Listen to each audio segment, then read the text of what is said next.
La civilización egipcia, guiada por los sacerdotes de la escuela de misterio de El Ojo de Horus, se basó en una creencia fundamental: que el hombre encarna repetidamente para vivir un proceso de perfeccionamiento que lo conduce de su animalidad original a la sabiduría y la inmortalidad. Ese camino evolutivo tiene 7 fases, 7 niveles determinados por la sabiduría que lleva acumulada, por la frecuencia en que vibra y por la cantidad de energía vital que puede procesar. La sabiduría alcanzada, resultado de las verdades que ha comprobado en cada vida, le permite estar cada vez más tiempo en un estado de paz interior, con lo que aumenta poco a poco su frecuencia de vibración. En forma correspondiente va aumentando la cantidad de energía vital que puede procesar y distribuir en su sistema neuronal. Cada vez utiliza un chakra más alto, de los 7 ubicados sobre su columna vertebral, para captarla, y su aura o campo electromagnético personal va creciendo en consonancia. Las circunstancias que el hombre experimenta, los procesos que debe vivir con el objeto de evolucionar, de adquirir sabiduría, fueron diseñados por Dios de una manera perfecta. Los egipcios creían que la energía que fluye de Dios y que se manifiesta de distintas maneras determina los procesos a que es sometido cada espíritu. El universo sería como una fábrica de conciencias sometidas a una serie de procesos lineales.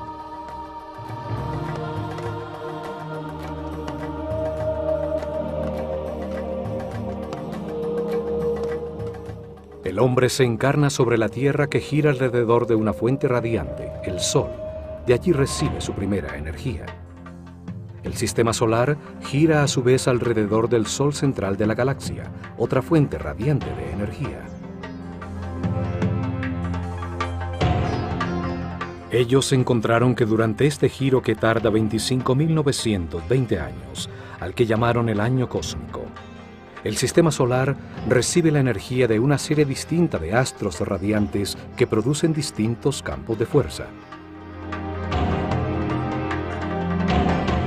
Dividieron ese recorrido en 12 sectores, 12 fuerzas fundamentales que recibe el planeta durante los 2160 años que tarda en atravesarlos. Cada fuerza impulsa distintos procesos y circunstancias que el hombre debe vivir. Son parte de la línea de ensamblaje de las conciencias. A estas energías de los cielos las llamaron néters. A cada una de las que iban identificando le dieron un nombre y una figura simbólica.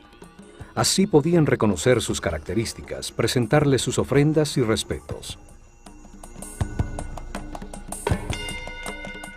Por todo esto, su civilización estaba orientada hacia los cielos y sus procesos colectivos determinados por los astros.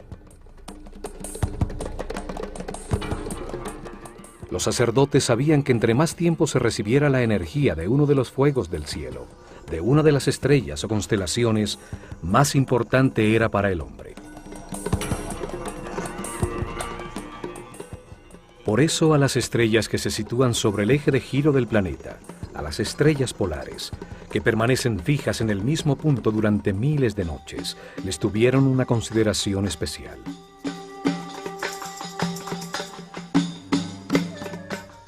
Además, en una época en que la noche era como la muerte, el pueblo, al encontrar que estas estrellas aparecían siempre en el mismo sitio, sin moverse por la bóveda celeste, las convirtió en el poder que reina en la oscuridad, fuerzas nefastas que traían la muerte y las desgracias.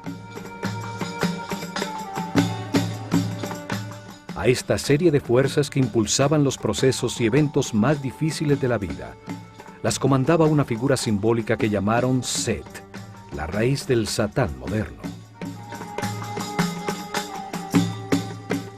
Set, el señor de la oscuridad, el poder que retrasa el avance del hombre, el que lo sumerge en las pasiones animales, logrando que permanezca detenido en la ignorancia, cumplía una función importantísima en el universo egipcio. Impulsaba al hombre a cometer errores, inducía conductas agresivas, irrespetuosas, que solo producían dolor, sufrimiento, angustia y miedo. Los resultados de estas conductas equivocadas agobiaban al hombre, saturándolo de sufrimiento, impulsándolo a buscar el camino de la paz y la felicidad. Comprendía que con sus actuaciones agresivas hacia los demás, solo se estaba haciendo daño a sí mismo. Entonces cambiaba, y la fuerza de la luz iluminaba su conciencia.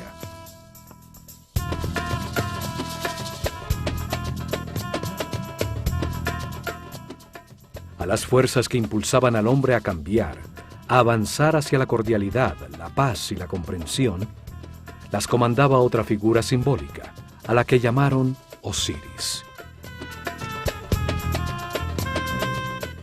Osiris es el Señor de la Luz, el poder que impulsa el avance del hombre hacia la espiritualidad y la vibración en amor a través de muchas vidas y circunstancias difíciles. En el universo de contrastes, de polos opuestos, se enfrentan Set y Osiris, las fuerzas de la oscuridad y la luz, para modelar la conciencia del hombre y llevarlo a comprender la importancia de la neutralidad. La neutralidad no genera una fuerza opuesta que hace perder energía. La neutralidad es la base de la superconductividad, un principio físico que hasta ahora estamos descubriendo.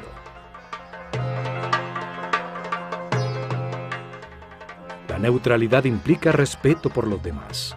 Implica tener la conciencia para no intervenir e impedir sus procesos de destino, las circunstancias difíciles que necesita vivir para aprender.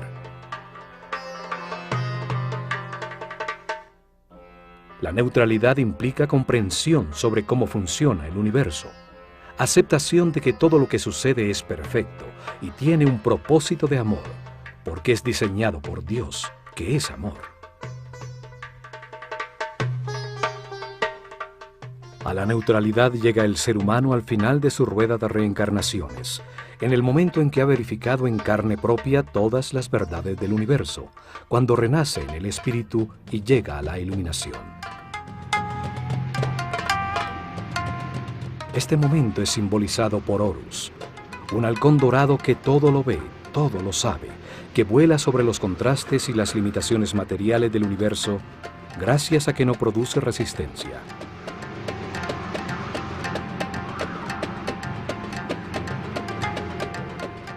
Horus es el símbolo de la conciencia permanente, inmortal, de un ser respetuoso en equilibrio, capaz de acceder a todos sus poderes y a la paz eterna. Este momento de equilibrio es experimentado en el planeta 4 días al año, los días del equinoccio de invierno y verano, cuando el día tiene la misma duración que la noche.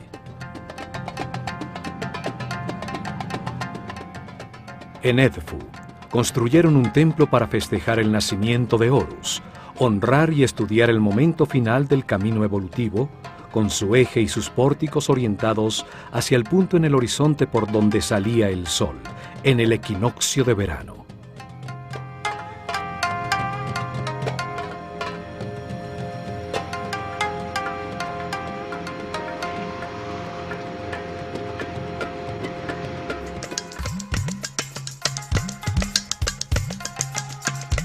Casi todos los complejos religiosos egipcios albergaban en su interior 2 templos, 2 observatorios astronómicos, uno solar y otro estelar, con sus ejes y pórticos orientados a 90 grados el uno del otro.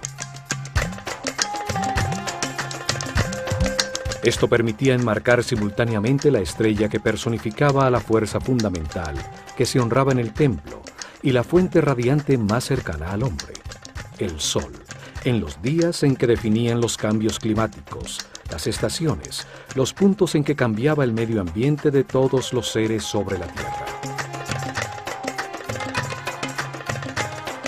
En algunos casos, como en Dendera y Edfu, un mismo templo enmarcaba con sus pórticos una brillante estrella que anunciaba la salida del sol por ese mismo sitio, un poco más tarde. Edfu y Dendera son dos templos hermanos, dos observatorios que se complementaban para registrar precisamente la bóveda de los cielos sobre el polo norte y el polo sur del planeta. Las estrellas polares eran un punto de referencia para registrar cualquier variación en la inclinación del eje de la Tierra con relación al Sol.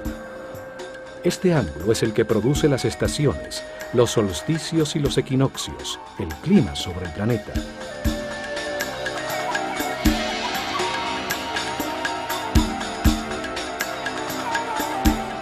El estudio y registro de estas estrellas fijas, su relación con el Sol y las otras estrellas, era muy importante, pues cualquier variación en su movimiento habitual preconizaba grandes cambios en la vida del hombre. Eran las estrellas nefastas, las de los grandes cambios. Los ubicaron a una precisa distancia para producir una diferencia de 1 grado exacto sobre la latitud norte del planeta. Dendera está sobre los 26 grados y Edfu sobre los 25 grados de latitud al norte del ecuador de la Tierra.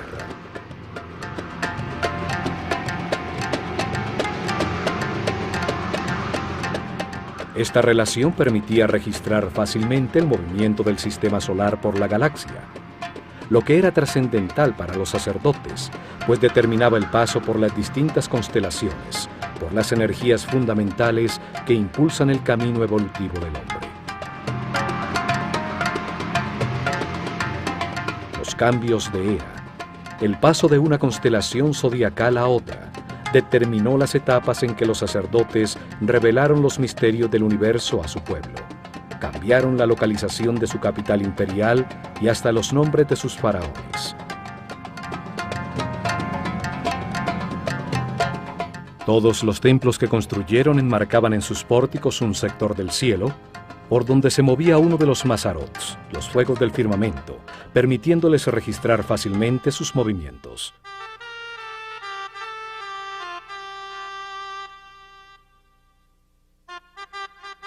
El templo de Horus en Edfu estaba orientado hacia el polo sur, enmarcaba a la estrella Canopus, mientras que el templo de Hathor en Dendera enfocaba sobre el polo norte a la estrella Alfa Draconis.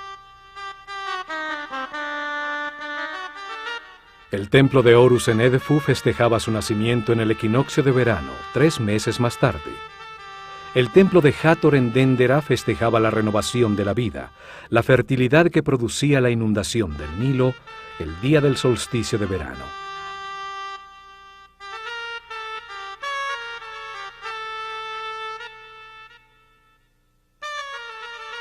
El templo secundario dedicado a Isis en Dendera enmarcaba en las noches sobre el horizonte a la estrella Sirio, su personificación en el cielo, que con su reaparición anunciaba el desbordamiento del Nilo, y al amanecer la salida del sol, el día del solsticio de verano.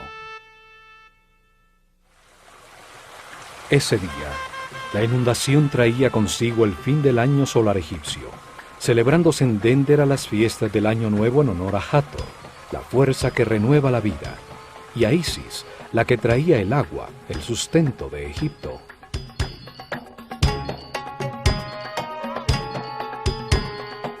Tres meses más tarde, el templo de Neftis en Edfu, del que solo se conservan los cimientos, enmarcaba el punto sobre el horizonte por donde aparecía la estrella Procyon, la que marcaba el tiempo de siembra, y al amanecer, la salida del sol el día del equinoccio de invierno.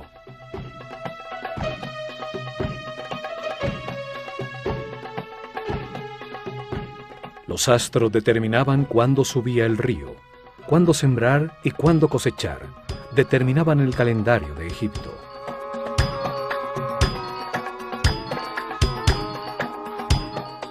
Como los dos templos, las dos estrellas tienen también una estrecha relación. Sirio pertenece a la constelación de Canis Mayor y Procyon a Canis Menor. Las dos son estrellas hermanas, como Isis y Neftis, las compañeras de Osiris y de Set, el señor de la oscuridad. En la mitología griega son consideradas los canes de Orión, el Osiris egipcio, pues lo siguen por los cielos, de ahí el nombre de sus constelaciones. En esas fechas se realizaban procesiones que unían a los dos templos. El 21 de junio, el solsticio de verano, se festejaba en Déndera, bajando de su azotea el fuego nuevo para todo Egipto, la marca del año nuevo. El 21 de septiembre, en el equinoccio de invierno, se festejaba en Edfu la concepción de Horus, y el 21 de abril, en el equinoccio de verano, su nacimiento.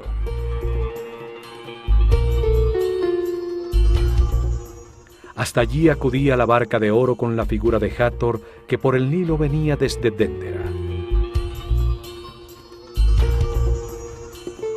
Esta ceremonia era llamada el Festival del Bello Encuentro, cuando Hathor, la fuerza de la vida, festejaba en Edfu la culminación del proceso que ella había puesto en marcha.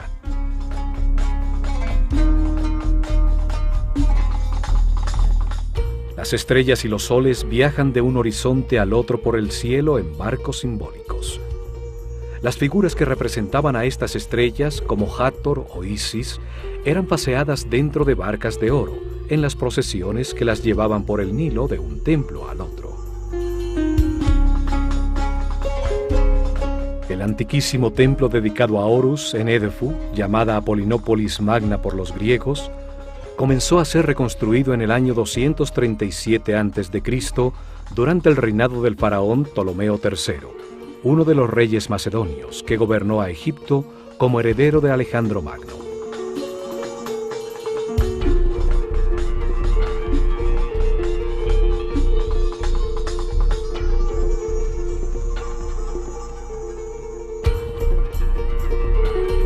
La obra duró 180 años, terminándose en el año 57 a.C., durante el reinado de Ptolomeo XII, el padre de Cleopatra, la última faraona antes de que Egipto se convirtiera en una provincia romana. Las escenas en sus muros muestran a estos reyes extranjeros rindiendo culto a los dioses egipcios, una manera para recibir igual que estos el culto del pueblo y legitimizar así su poder.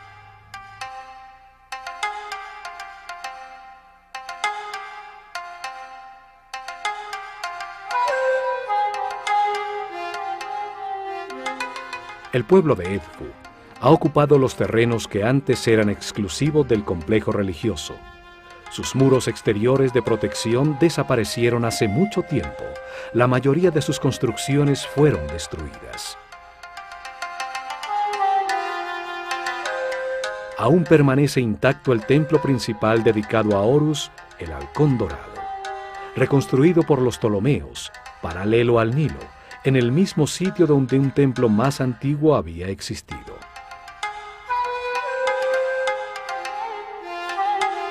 Los templos en Egipto orientados hacia una estrella en particular solo eran útiles por aproximadamente 300 años, debido a que el movimiento del sistema solar alrededor de la galaxia sacaba de foco la estrella objeto de registro. Esta razón determinaba que había que desbaratar el templo totalmente y volverlo a armar con su eje corrido aproximadamente 4 grados. Es por esto que se encuentran piedras marcadas por faraones anteriores en los cimientos de los nuevos templos. Era como girar el telescopio. El caso de los templos solares es distinto, pues el ángulo entre el ecuador de la Tierra y la eclíptica por donde se mueve el Sol cambia solamente 1 grado cada 7.000 años. Los templos solares, enfocados al punto en el horizonte por donde sale el Sol, en una fecha especial, servían por miles de años. El eje del templo está orientado hacia los 86.5 grados suroeste. Allí, a los 26 grados sobre el horizonte, se situaba todas las noches prácticamente sobre el polo sur la estrella Canopus, la segunda más brillante de los cielos después de Sirio.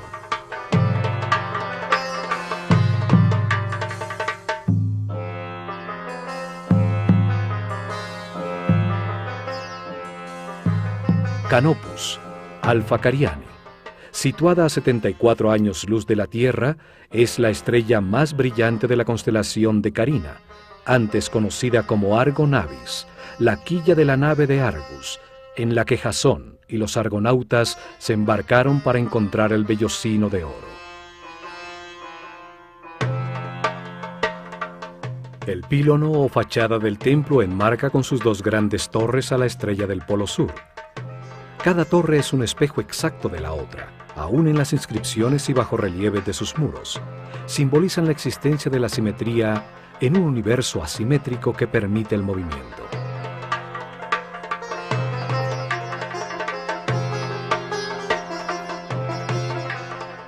En el frente, la figura del faraón esgrime una vara de poder, con un gesto amenazador hacia los enemigos de Egipto, en un símbolo recurrente desde la antiquísima paleta de Narmer. Sobre el dintel, el disco alado con las dos serpientes.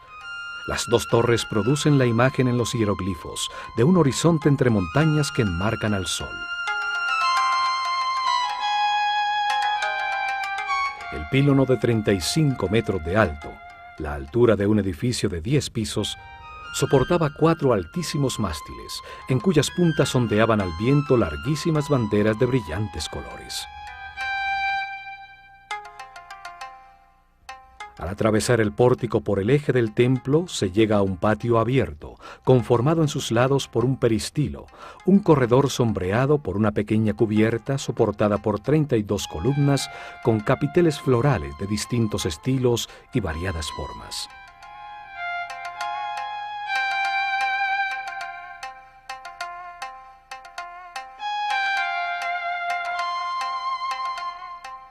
En la fachada interior del pílono, la que da hacia el patio interior, las figuras talladas están también dispuestas simétricamente como en un espejo, solo cambian los tocados simbólicos sobre sus cabezas.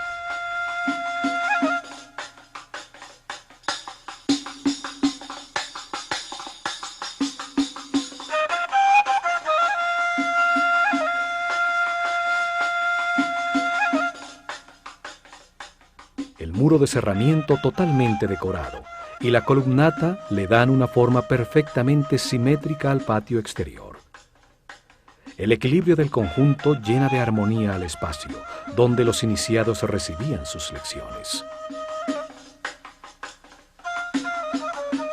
Las distintas escenas talladas en bajo relieve explican el proceso evolutivo del hombre, su relación con las fuerzas de los cielos, la lucha entre el espíritu y la materia que permite encontrar la verdad a través de los opuestos.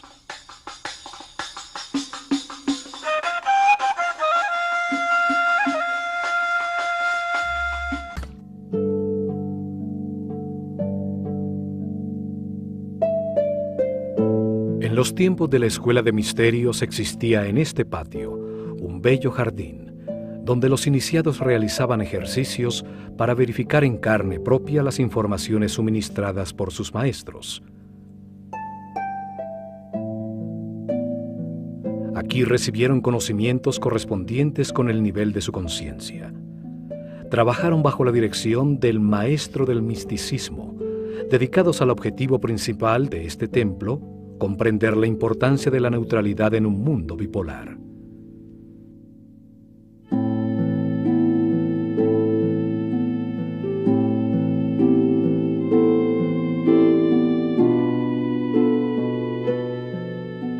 Probaron que podían llevar su conciencia individual hacia la conciencia universal. Entendieron la necesidad de un universo de contrastes que produjera vivencias, situaciones y procesos ante los cuales se puede decidir libremente. Cada vida permite experimentar un sitio distinto, una familia distinta, diferentes condiciones de salud y riqueza. Se enfrenta a distintas situaciones en las que puede cometer distintos errores. Set es derrotado en la conciencia del hombre gracias a los errores que éste cometió a lo largo de muchas reencarnaciones. La comparación de los resultados obtenidos con sus actuaciones son los que producen comprensión, luz en la mente. Experimentaron el principio vital de otros seres. Entendieron que realmente solo existe una gran conciencia en el universo. Lo verificaron frente a una de las palmas del jardín del peristilo, cuando se concentraron en ella hasta sentir en sus hojas el viento.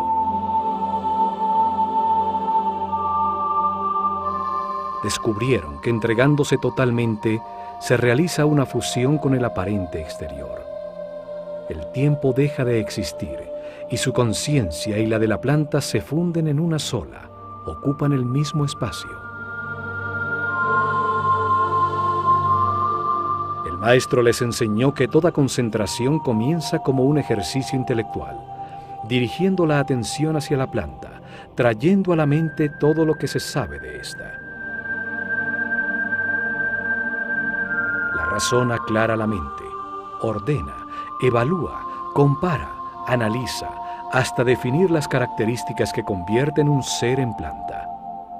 Encontraron que una vez que se sabe todo sobre el objeto de la concentración, el trabajo intelectual cesa. En ese momento pasaban a la segunda fase de la concentración. Usaron la intuición y todos los sentidos como una forma de percepción para sentir todo lo que la palma es. Palparon su forma, observaron su color, su olor, su sabor, escucharon su sonido interno. En una última fase, realizaron ejercicio de concentración espiritual. Ya no pensaban en la palma, ya no sentían cómo era, sino que en la conciencia el hombre se convierte en palma y logra experimentar un estado distinto de ser al suyo habitual.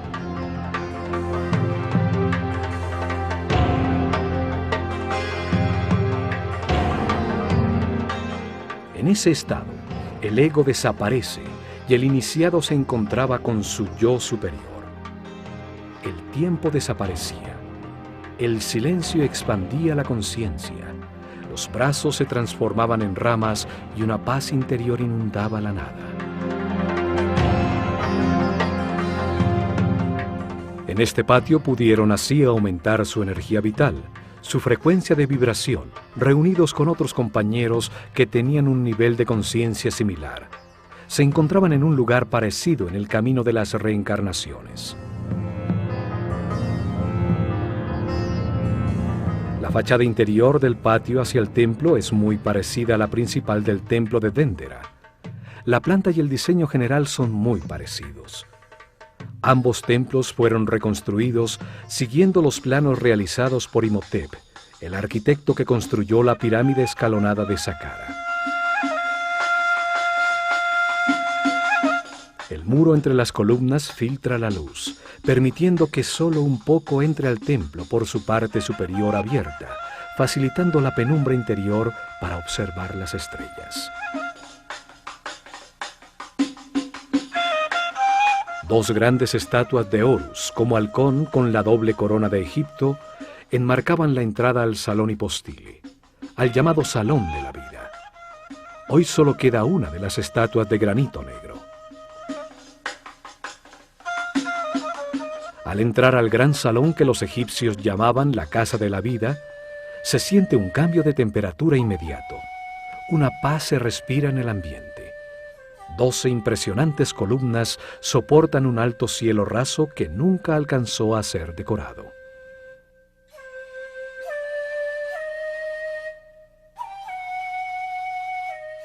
Al recorrer este salón, utilizado en el trabajo diario por los iniciados del templo, las altísimas columnas con sus hermosos capiteles producen una sensación de equilibrio, de permanencia.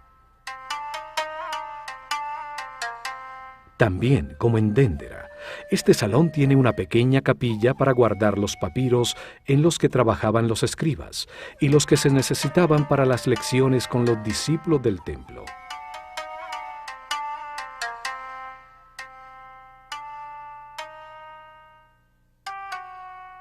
Los egipcios llamaron Kabit, o el tiempo de la sombra oscura, al primer nivel del camino evolutivo, cuando el hombre es prácticamente un animal, un desalmado sin sentimientos, sujeto de pasiones descontroladas y de las reacciones automáticas de sus instintos.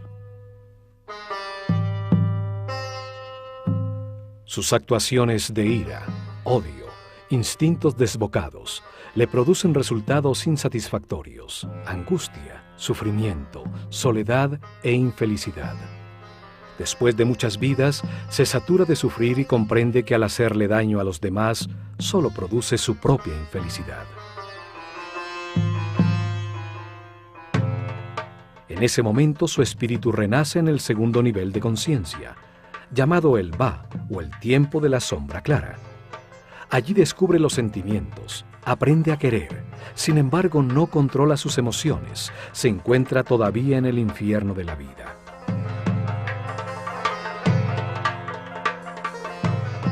Al ascender al tercer nivel, llamado el tiempo del corazón que respira, el péndulo lo lleva al extremo opuesto.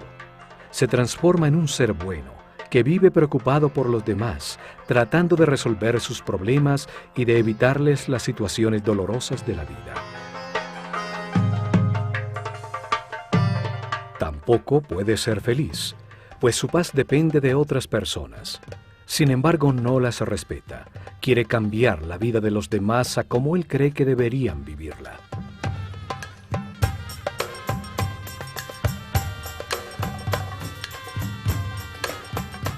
Esta actitud lo lleva a enfrentar su sistema de creencias con el de los demás, pues no respeta las decisiones que éstos toman y cuando le suceden situaciones difíciles para que aprenda, las considera injustas, pues se ve a sí mismo como un ser bueno que solo vive por los demás. Al cruzar la puerta del fondo se llega al Salón de las Apariciones, llamado así porque en él aparecía desde la penumbra de su santuario la brillante estatua de Horus, dentro de su barca de oro, para salir a las procesiones y ceremonias. La estrecha relación del templo de Horus con el de Hathor en Déndera es resaltada en la decoración de las columnas que tienen la figura de la diosa en sus capiteles. Al lado izquierdo está el salón de recibo de las ofrendas del pueblo, con su puerta al exterior y el salón donde se almacenaban y se preparaba el incienso.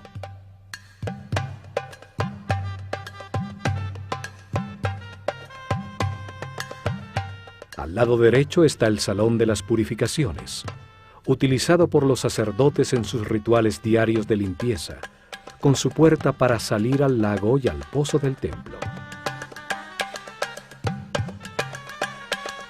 Los sacerdotes escogían a sus discípulos entre los seres que manifestaban mayor respeto por los demás, mayor sensibilidad, los que demostraban tener mínimo un tercer nivel de conciencia. Les suministraban información y la manera de verificarla personalmente. Los guiaban para que aprendieran a elevar su nivel de vibración. El trabajo comenzaba por el control de los instintos, el miedo a la muerte, el instinto de defensa y agresión. Se les sometía a situaciones de peligro extremo. Aprendían a confiar en los demás. Años después, el trabajo era controlar las emociones, los deseos y los placeres, comprender que su cuerpo es igual que el universo, solo que en otra escala. Para eso pasaban por templos como el de Kom Ombo, Philae, Deir el-Bahri y Luxor. Así llegaban al cuarto nivel de conciencia, al tiempo que llamaban Sekem, donde con otros seres nacidos en ese nivel eran dirigidos por el maestro de las medidas. Él les enseñaba cómo el nombre y el número determinan la forma de todo lo que existe.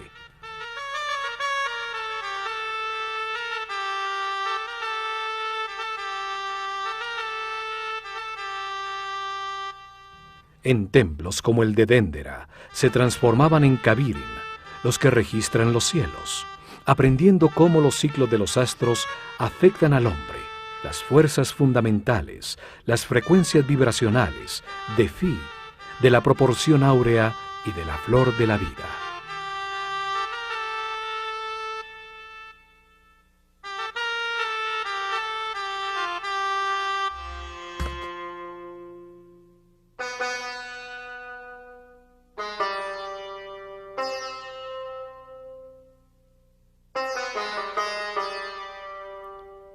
Después del Salón de las Apariciones se llega al corredor de las escaleras, que tiene un esquema exactamente igual que el de Dendera. Una escalera caracol a la derecha y una larguísima escalera recta dentro del muro de cerramiento que conduce a la azotea.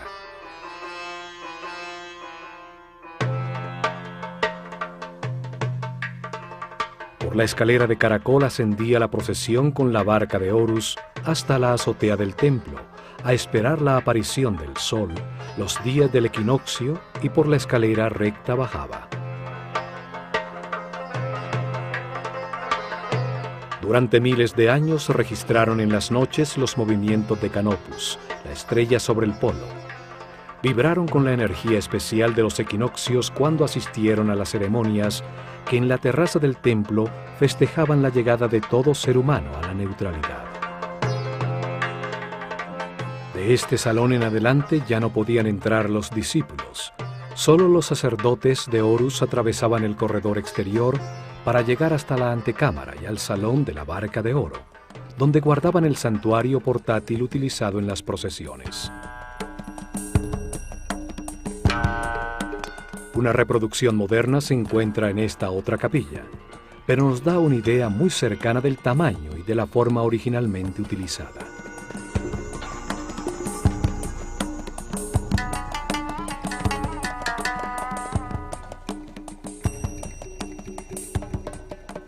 La antecámara de las ofrendas también comunica con la llamada capilla pura, un espacio abierto donde las figuras simbólicas de las fuerzas fundamentales del universo eran expuestas a los rayos del sol para que renovaran su energía.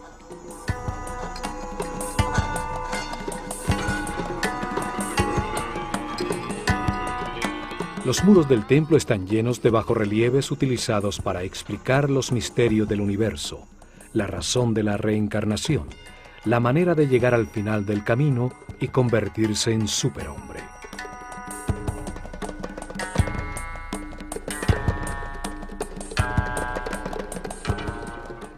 En este mural el faraón Ptolomeo IV, rodeado por un sicomoro, el árbol de la vida. Otro símbolo de Hathor, recibe de Horus la palma con el listado de su destino, las lecciones que debe vivir en muchas reencarnaciones para llegar a la iluminación. Al otro lado, la figura de Nekhbet le entrega el destino inmediato, el que debe vivir en esta vida como faraón.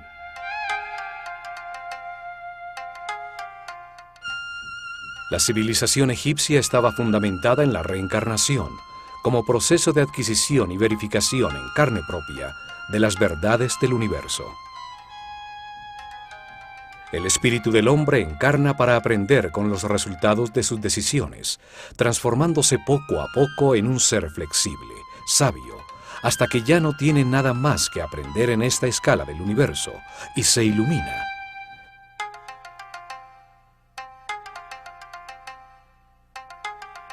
Desde la claridad exterior a la penumbra del Sancta Sanctorum, el nivel de los pisos va ascendiendo para permitir que desde allí el sacerdote pudiera observar el cielo enmarcado en los pórticos sobre las cabezas de los discípulos participantes en las ceremonias.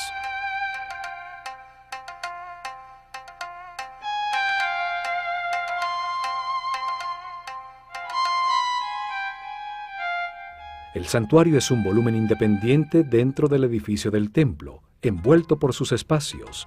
En lo alto, los rayos del sol entran por unas claraboyas en el techo, iluminando los otrora coloreados muros.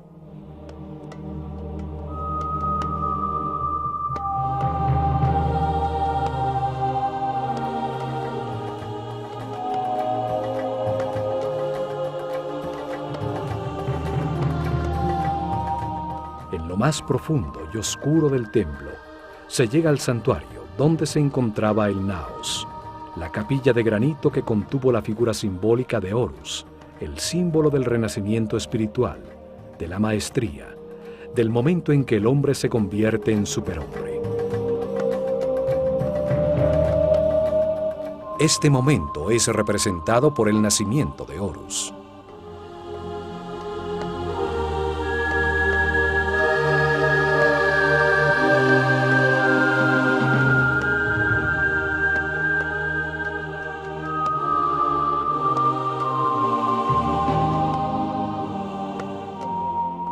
Aquí, rodeando el santuario, se encuentran escenas talladas que hacen referencia al momento de la iluminación.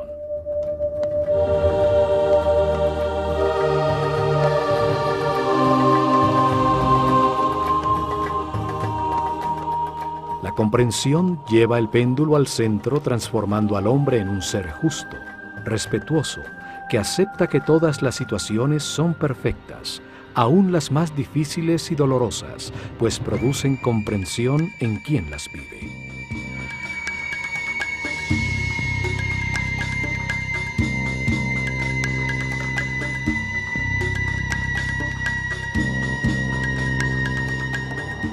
El malo se convierte en bueno, el bueno en justo, y por último el justo en sabio.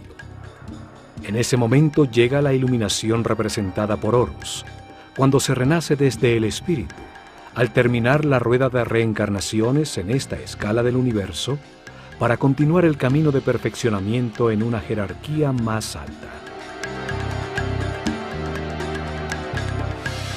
El hombre que nace en la carne renace en el espíritu.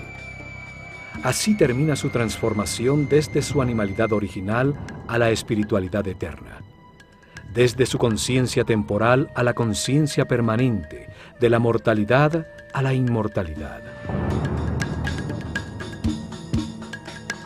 El amor permanente en pensamiento, palabra y obra, producto de estas comprensiones, hace que el ego desaparezca para siempre, y con él la rueda de reencarnaciones.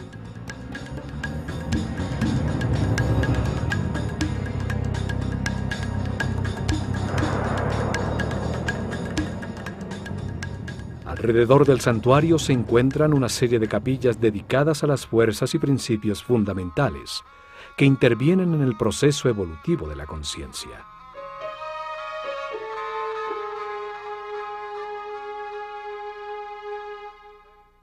Osiris tiene una capilla que es fácilmente reconocible para el pueblo que no podía entrar al templo, a través de los bajorrelieves que adornan el muro exterior, permitiéndoles acercarse y colocar sus ofrendas desde un lugar cercano e inmediato.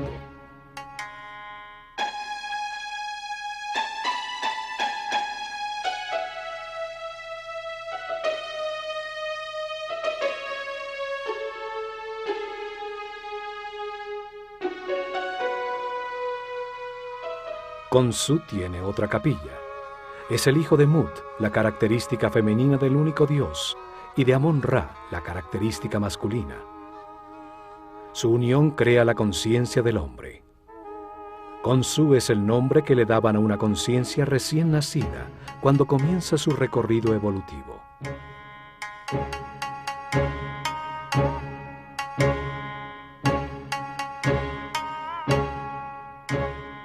Amon-Ra, el dios creador de la conciencia, tiene una capilla con información sobre el proceso evolutivo, y las 9 fuerzas fundamentales tienen otra.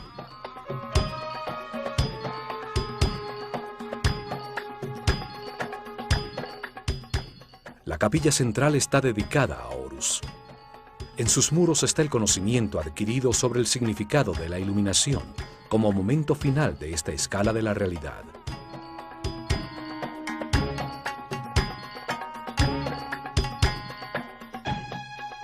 A este templo llegaron iniciados en el 4º nivel de conciencia. Otros pocos alcanzaron el 5º nivel, el llamado tiempo de los Sahu.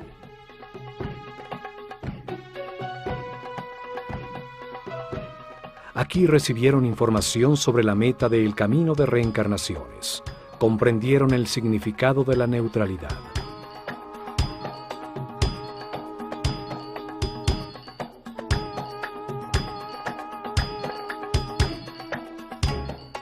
Luego continuaron su camino de perfeccionamiento. Se embarcaron en el río para llegar a Karnak, al templo de la conciencia del hombre, donde buscarían la sabiduría a través del arte, del conocimiento de su inconsciente, al revivir su cadena de reencarnaciones.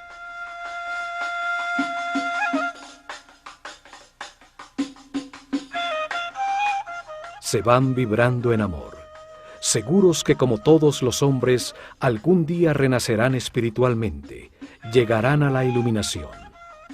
abrirán la puerta a la siguiente escala del universo.